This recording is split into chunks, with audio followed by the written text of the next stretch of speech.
Friday night and take back all the things I said and lay down. Global warming is a change in temperature which is a big factor in the destruction of the earth.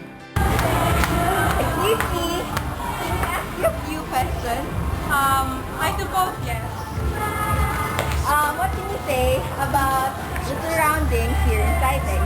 Well, I can say that our surroundings in Saiteng is not very good because you have no trees. That's all.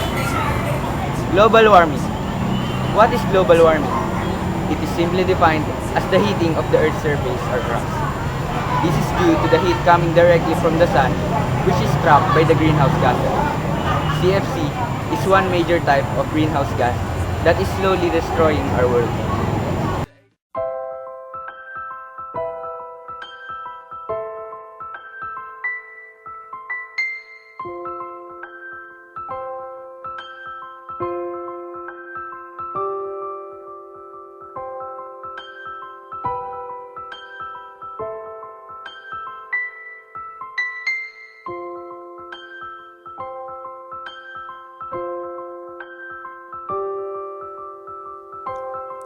In the light of the sun,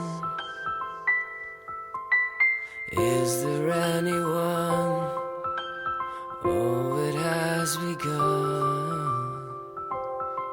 Oh dear, you look so lost.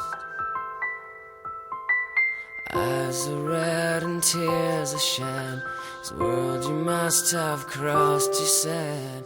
You don't care.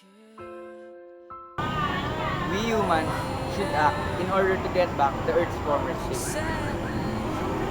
One major solution or one best solution that I can suggest in order to lessen or to prevent the succeeding production of global warming is that to lessen the use of CFC or chlorofluorocarbons. Chlorofluorocarbons are the kind of gases that we humans usually use. So in order to prevent global warming, we should stop using chlorofluorocarbons. So why do we need to act in order to save the Earth? One reason is that we only have one world.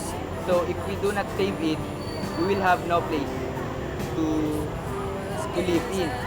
So another is that we humans are the only users of this world. So if we did not protect it, we will have no source or no other resources for us to survive.